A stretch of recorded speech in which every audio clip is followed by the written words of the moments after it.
ओम स्वस्ति श्री गणेशाय नमः। ओम स्वस्ति श्री राधा कृष्ण चरण कमलेभ्यो नमः।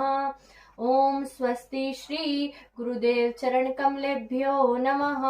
ओम स्वस्ति श्री माता पितृ चरण कमलेभ्यो नमः।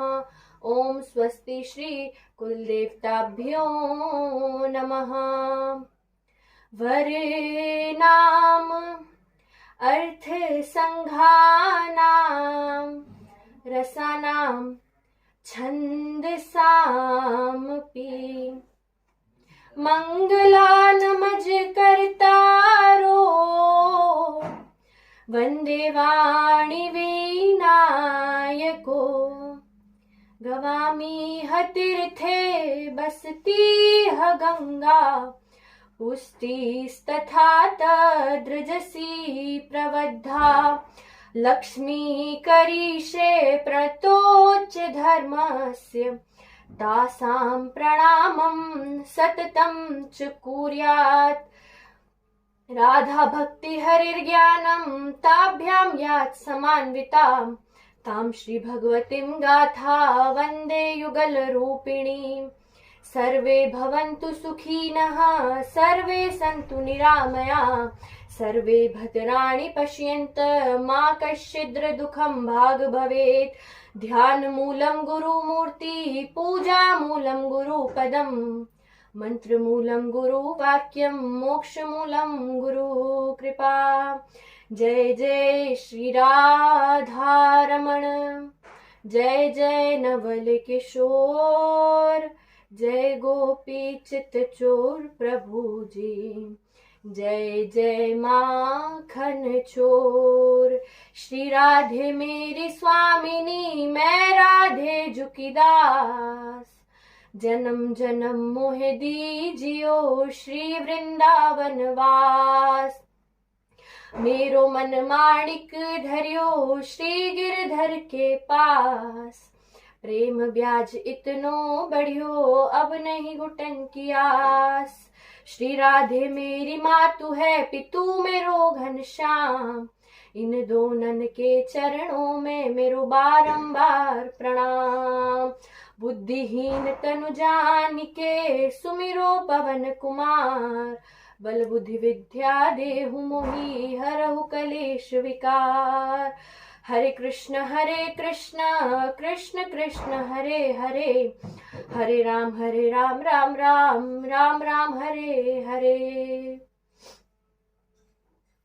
परम्परात्पर अखिलेश्वर अकारण करुणालय वरुणालय भक्ति वांछा कल्पतरु श्री बाके बिहारी लाल जी के चरणों में मेरा सादर प्रणाम। परम आराध्य लाली श्री किशोरी जी के चरणों में मेरा सादर प्रणाम। जहां जहां तक मेरी आवाज पहुंच रही है उन सभी जीवों के हृदय में विराजमान श्री गोविंद जी के चरणों में मेरा प्रणाम। इस कथा मंच संचालक जी के चरणों में मेरा प्रणाम। सदगुरुदेव जी के चरणों में मेरा प्रणाम। दूर दूर से पधारे सभी सनातनी भक्तों के चरणों में मेरा प्रेम भरा जय जय श्री राधे श्याम। जैसा कि हम सब जानते हैं अभी हम लोग श्रीमद् भागवतम के हृदय स्वरूप गोविंद जी का जो वर्णन करने जा रहे हैं वो गीता का मतलब श्रीमद् भागवत जी का हृदय कहा जाता है। तो इसमें हमें बड़ी ध्यान से सुनना पड़ता है कि श्री कृष्ण ने कुछ गलत नहीं किया है किसी के साथ भी। तो उसी के में उद्धव गोपी जो संवाद होता है वही हम आज सुनेंगे। मथुरा में श्री कृष्ण जी के साथ उनके बेस्ट फ्रेंड बोल सकते हैं परम मित्र उद्धव जी उनके साथ रहते थे। एक बार कान्हा जी अपना सारा काम जल्दी जल्दी करके मथुरा में अपने घर पर लौटते हैं। उनके घर में उनके कमरे में एक खिड़की लगी हुई थी। उस खिड़की से यमुना का तट दिखता था जो कि वृंदावन वाला था। तो अब उन्हें उनके घर की बहुत याद आ रही थी। उस समय वो तो सिर्फ ये चाह रहे थे कि उन्हें कोई ना कोई ग्वाला दिख जाए या माता यशोदा दिख जाए या नंद बाबा कोई दिख जाए। बस उस दिन भगवान को यहाँ आए हुए काफी समय हो गया था। अब वो यादों का ऐसा बहाव छूटा कि उन्हें लगा कि वो वही है। अब वो कहने लगे, अरे मुदमंगल चलो जल्दी चलो, अरे श्री रामा क्या कर रहे हो, अरे दाऊ जल्दी चलो, अगर घर जल्दी नहीं पहुंचे तो मैया डांटेगी, अरे बहुत देर हो गई आज तो जल्दी जाना पड़ेगा। अब जब उन्हें याद आता है कि वो वहां नहीं है, वो घर पर है, मथुरा में है, तो वो जोर जोर से रोने लगते, राधे राधे राधे राधे करके रो रहे। पास ही के कमरे में उद्धव जी बैठे थे, वो आते हैं, वो कहे कि क्या हुआ प्रभु, आप इतना क्यों रो रहे हैं, अचानक से क्या हो गया। वो कृष्ण जी कहे, जब मैं वृंदावन में था, मैंने अपनी माता को एक सुख नहीं दिया।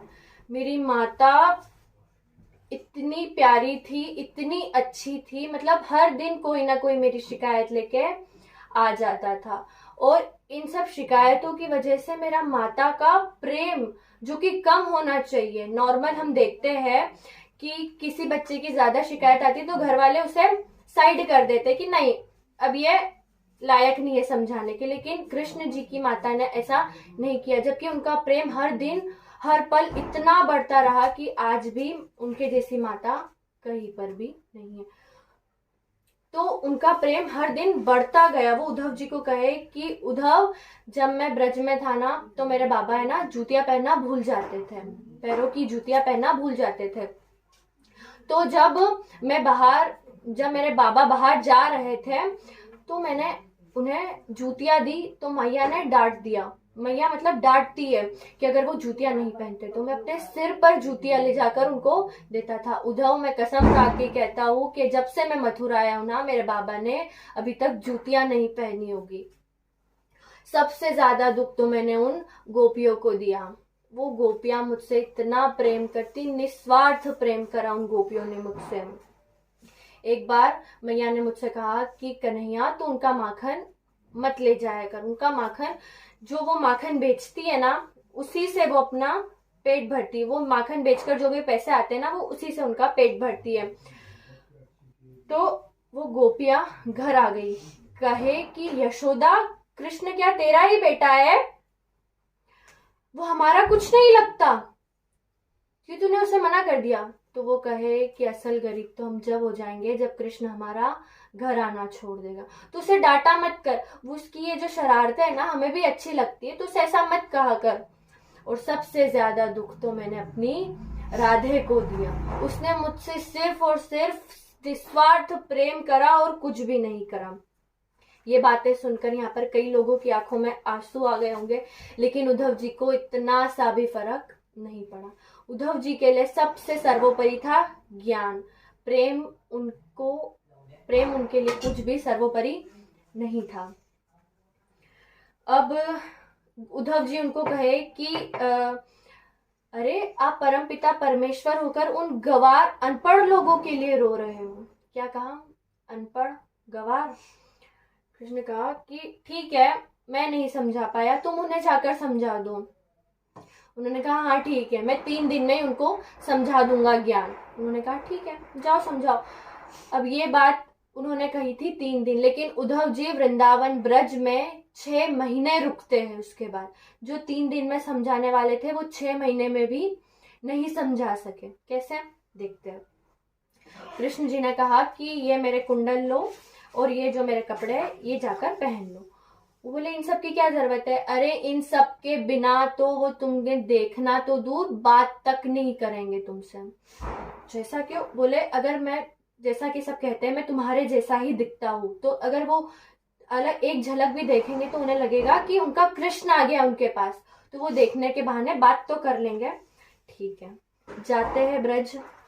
अब ब्रज के लिए वो निकलते हैं। ब्रज की एक बात आती है कि वहां पर 9 लाख गैया थी जब कन्हैया जी वहां पर थे।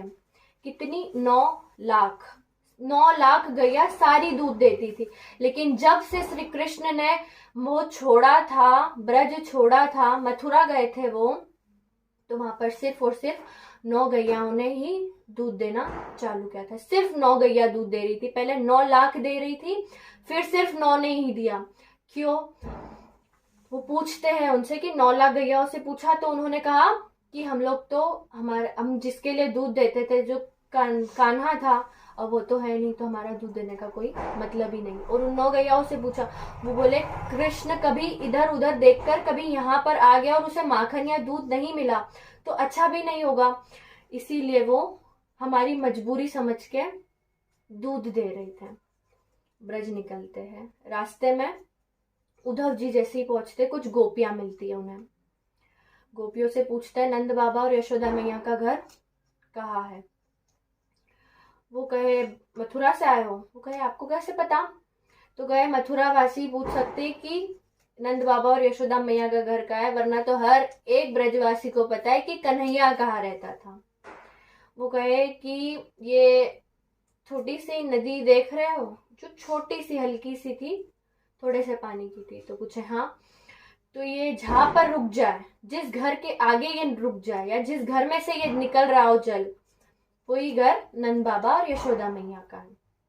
और उद्धव जी इस जल को ऐसा वैसा मत समझना, ये जब से तुम मथुरावासी हमारे कृष्ण को लेकर गए हो ना, जब से ये नंद बाबा और यशोदा मैया के अश्रुओं की धारा बह रही है, ये उसी का जल है। अब वो जाते हैं और दरवाजा बजा रहे हैं, नंदराय जी, ओ नंदराय जी दरवाजा खोलो, मैं मथुरा से आया हूँ कृष्ण का संदेशा लेकर। दरवाजा खोलते हैं, अंदर से एक दुबला पतला आदमी बाहर आता है। बोलो मैं ही हूँ नंदराय, क्या काम है। कृष्ण जी से जब वो बात करके निकले थे तो कृष्ण जी ने उन्हें हुलिया बताया था, सबका अलग अलग हुलिया बताया था कि नंद बाबा ऐसे दिखते, यशोदा मैया ऐसी दिखती। जो हुलिया उन्हें नंद बाबा का बताया था, जब वो दुबले पतले इंसान को देखा उससे इतना मेल नहीं खाया। वो अंदर आते हैं, बिठाते हैं, बोले कि मथुरा से आए हो, मैं तुम्हारे लिए कुछ खाने को लाता हूँ, खाने को लाता हूँ, घर में नहीं है। उद्धव जी ने उनके रसोई की तरफ देखा और देखकर कहते हैं, रसोई की तरफ जब देखा उन्होंने और देखकर वो एकदम हक्के बक्के हो गए कि मतलब रसोई घर में जाले लगे, जाले, जिससे उस रसोई घर में सालों से किसी ने खाना नहीं बनाया हो। खाना तो क्या, एक निवाला भी नहीं था उस रसोई में। ऐसा लगता था कि जब से कृष्ण गया उस घर में खाना नहीं बना है। लाते खाना खिलाते हैं, बात कर ही रहे होते हैं, कितने में यशोदा मैया आती है, अरे कन्हैया तू आ गया, अरे मेरा कान्हा तू आ गया। पर नंद बाबा कहते हैं कन्हैया नहीं है, उसका मित्र आया है। तो जब यशोदा मैया से वो बात करते, यशोदा मैया कहती है जब बचपन में जब कन्हैया रोता था ना, तो मैं अपना सारा काम छोड़कर सबसे पहले कन्हैया को देखती थी।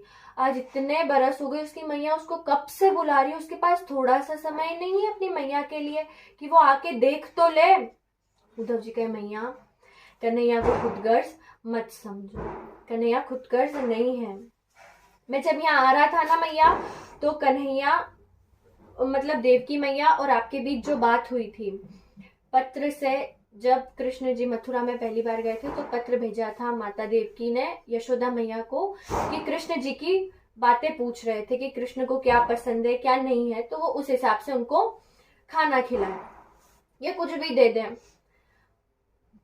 तो मैया जब मैं आ रहा था तो देवकी मैया ने आपके संदेशे का जवाब भेजा था। देवकी मैया कहे, यशोदा तूने कहा था कि तेरा पुत्र बहुत चंचल है। अरे चंचल तो दूर की बात, मैंने आज तक उसको मुस्कुराते हुए नहीं देखा है। तूने कहा था कि उसको गौरस से बनी मिठाई बहुत पसंद है। तूने कहा था कि तेरा पुत्र दिन में 8 बार भोजन करता है। अरे वो दिन में 2 बार ठीक से भोजन नहीं करता। उसने कहा कि उसे गौरस से बनी मिठाई पसंद है। मैंने एक बार उसकी थाली में गौरस से बनी मिठाई परोसी तो वो जो कन्हैया हाथ जोड़कर थाली को खाने बैठता था, वो कन्हैया उस दिन बिना खाना खाए उठ गया और जाके उद्धव से कहता है कि उद्धव जाकर मैया को कहना, देवकी मैया से कहना कि मेरी थाली में गौरस से बनी कोई मिठाई ना दे, मेरे को मेरी यशोदा मैया की बहुत याद आती है, मेरे को मेरे ब्रज की बहुत याद आती है। यशोदा मैया इससे ज्यादा सुन ही ना सकी, वहीं पर मूर्छा को प्राप्त हो गई। नंद बाबा कहते हैं कि बस ये इतनी देर ही आराम करती है जब मूर्छा को प्राप्त होती, वरना तो ये पूरे वृंदावन में घूमती रहती है और लोगों के घर जा जाकर कहती है कि मैं, अगर तुमने मेरे कन्हैया को रखा है अंदर, उसने, वो चोरी करता है ना, माखन की चोरी करता है, तुम्हारे घर वो आया होगा तो तुमने उसे लिया होगा, तो मेरे कन्हैया को लौटा दो। अब वो चोरी नहीं करेगा, बस मेरे कन्हैया को लौटा दो। लोगों के पेड़ों से बात करती है, लोगों से पूछती है, पागल जैसे फिरती है वो, पागल जैसे फिरने लग जाती है। फिर नंद बाबा और उद्धव जी जाकर मैया को लटाते हैं और जाकर अब उद्धव जी को याद आता है कि वो किस लिए आए थे, ज्ञान के लिए आए थे, ज्ञान समझाने आए थे। उद्धव जी कहे, बाबा आप लोग बहुत सौभाग्यशाली हो कि कृष्ण ने आपके घर जन्म लिया है। वो किसी का पुत्र नहीं है, वो परम पिता परमेश्वर भगवान विष्णु का अवतार है। नंद बाबा कहे, मैंने तो तुम्हें बड़ा समझदार समझा था, तुम तो बड़े साधारण से निकले, तुम ऐसा कैसे कह सकते हो कि वो किसी का पुत्र बेटा नहीं है। भगवान के एक भी लक्षण नहीं है उसमें, एक भी। तुम कहते हो वो भगवान है। अच्छा, भगवान कहते हैं कि झूठ नहीं बोलना चाहिए, लेकिन मैंने अपने बेटे को बार बार बात बात पे झूठ बोलते हुए देखा है, हर बात पे झूठ बोलते हुए देखा है तुम। और कहते हैं भगवान के पास अन्न का भंडार होता है, भगवान को किस चीज, अन्न की कोई कमी ही नहीं है, किस चीज की कमी है। मैंने अपने बेटे को भूख से बिलखते हुए देखा है। यशोदा को थोड़ी देर क्या हो जाती थी भोजन बनाने में, कन्हैया रो देता था, भूख से तड़पता था वो, मैंने उसको तड़पते हुए देखा है।